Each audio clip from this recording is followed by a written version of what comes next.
ஓம் அகிலாண்டேஸ்வரியே போற்றி, அகிலத்தை ஆள்பவளே போற்றி போற்றி. நல்லதே நினைப்போம், நல்லதே விதைப்போம். அம்மன் அருள்வாக்கு குழந்தைகளுக்கு இந்த அம்மன் தாயின் ஆசீர்வாதங்கள் எப்பொழுதுமே முழுமையாக கிடைக்கும். வாழ்க்கையின் விரக்தியின் உச்சத்திற்கு சென்ற என் செல்ல குழந்தையிடம் இந்த வராகி அம்மா பேச வந்திருக்கிறேன்.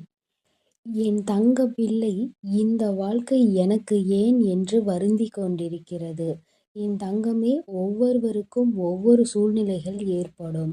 இவையெல்லாம் உன் அம்மாவால் உனக்கு ஏற்பட்டதுதான். உனக்கு துன்பம் வரும் வேளையில் உன் அம்மா கை கொடுத்து தூக்கிவிட காத்திருக்கிறேன். ஆனாலும் சில துன்பங்கள் ஏற்படும்போது நீ வாழ்க்கையை முடித்து கொள்ள வேண்டும் என்ற உச்சபட்ச நிலைக்கல்லவா சென்று விடுகிறாய். தங்கமே, வாழ்க்கை என்பது, உன் உயிர் என்பது உனக்கு நான் அளித்தது. அதனை நீக்கும் உரிமை நான் உனக்கு கொடுக்கவில்லை. அதை எடுக்கும் உரிமையும், அது எப்போது உன்னிடம் இருந்து பிரிய வேண்டும் என்ற உரிமையும் எனக்கு மட்டும்தான் இருக்கின்றது. அதனை நீ விடுவதென்றால் இந்த வராகியிடம் நீ அனுமதி பெற வேண்டும். நான் சம்மதித்த பிறகுதான் அது உனக்கு நடக்கும். என் குழந்தையே, இந்த வாழ்க்கையில் நீ நல்லபடியாக வாழ்ந்து நல்ல நிலைமையை அடைந்து நல்லதொரு பரிபூரண வாழ்க்கையை வாழ்ந்துவிட்டுதான் நீ செல்ல வேண்டுமே தவிர இப்படி இடையிலேயே பல துன்பங்களுக்காக செல்லக்கூடாது. என் குழந்தையே, இந்த வாழ்க்கையானது உனக்கு பல முறை பல கஷ்டங்களை தந்திருக்கலாம். ஆனால் நீ அதிலிருந்து நினைவில் கொள்ள வேண்டியது விஷயம் என்ன தெரியுமா? நீ படுகின்ற இந்த சிறு சிறு கஷ்டங்கள் எல்லாம் உன்னை பின்வரும் நாட்களில் நல்ல மனிதனாக மாற்றுவதற்கு தானே தவிர உன்னை இப்படி ஒரு முடிவை எடுக்க வைக்கும் நிலைக்கானது அல்ல. என் தங்க பிள்ளையே, நீ தைரியமான குழந்தை அல்லவா? இந்த உலகத்தில் எந்த ஒரு தவறை செய்தாலும் தன் உயிரை மாய்த்து கொள்ளும் தவறை மட்டும் யாரும் செய்யக்கூடாது. அதனால் உனக்கு என்ன நன்மை ஏற்படும் என்று நீ நினைக்கின்றாய்? அதனால் மற்றவர்கள் சிறிது காலம் அதனை ஒரு கதை போல் பேசிவிட்டு அவர்கள் நேரத்தை கழிப்பார்களே தவிர உன்னை பற்றி யாரும் கவலைப்பட போவது இல்லை.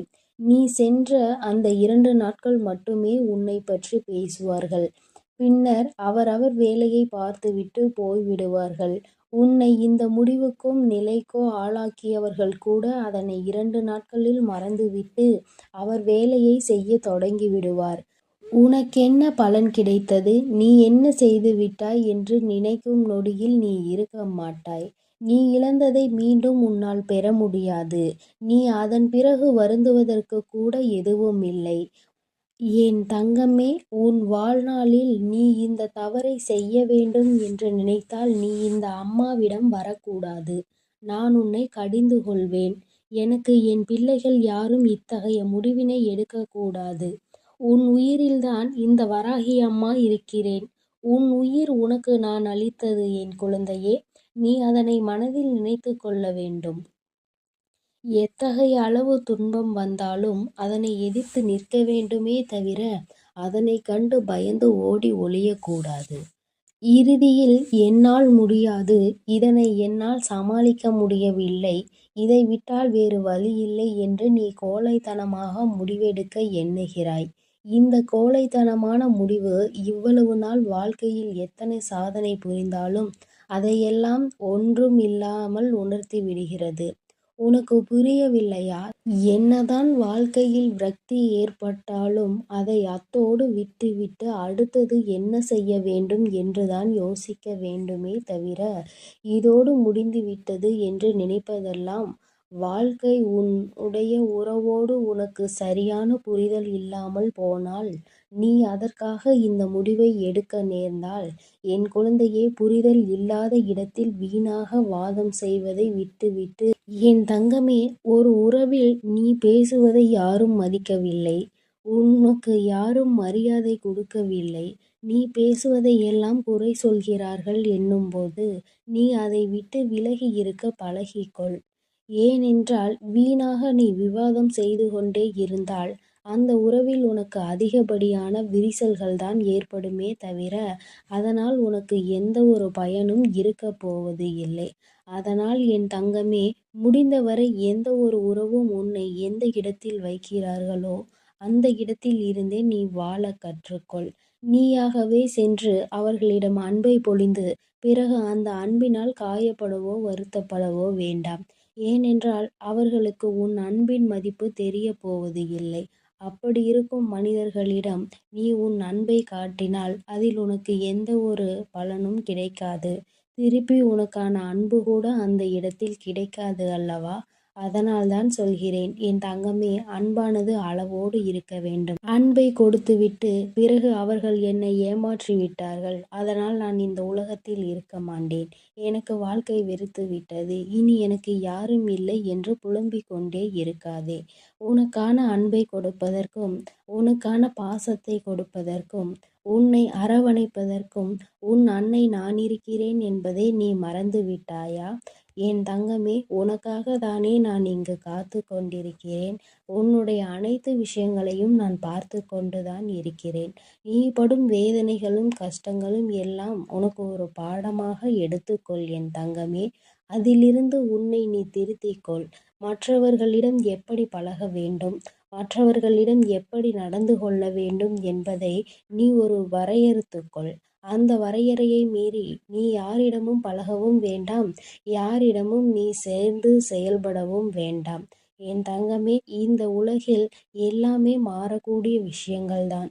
அதிலும் மனிதர்கள் என்பது அவர்களின் தேவைகளுக்கு ஏற்றாற்போல ஒவ்வொரு நிமிடமும் அவர்கள் மாற்றிக்கொள்வார்கள். ஆனால் உன்னால் அது முடியாது அல்லவா? உன்னுடைய நல்ல மனதிற்கும் நல்ல குணத்திற்கும் நீ அவர்களிடம் இருந்து ஏமாற்றத்தை மட்டுமே சம்பாதித்து வைத்திருக்கிறாய். என் தங்கமே, அதற்காக எல்லாம் நீ கலங்க வேண்டாம். ஏனென்றால் சர்வ சக்தி படைத்த இந்த வராகி அன்னையின் துணை உனக்கு எப்பொழுதும் இருந்து கொண்டேதான் இருக்கிறது. அதனால் நீ யாருடைய துணையும் நாடி செல்ல வேண்டாம். தனிமையில் இருக்கிறோமே என்று கலங்க வேண்டாம். தனிமையிலே இரு தங்கமே. தனிமையில் இருக்கும் பொழுதுதான் நீ பல நல்ல முடிவுகளை எடுக்க முடியும். அப்போதுதான் உனக்கு யார் நெருக்கமானவர்கள், உனக்கு யார் துரோகம் செய்கிறவர்கள் என்பதையும் நீ நன்றாக புரிந்து கொள்ள முடியும். தனிமை என்பது அவ்வளவு கொடுமையானது கிடையாது தங்கமே. தனிமையில் இருக்கும் பொழுது நீ என் நாமத்தை மட்டும் உச்சரித்து கொண்டே இரு.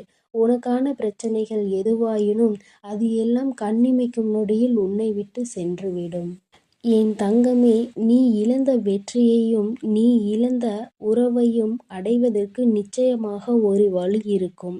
அந்த வழியை நீ தேட வேண்டுமே தவிர வாழ்க்கையை முடித்து வைப்பதற்கு நீ எண்ணக்கூடாது.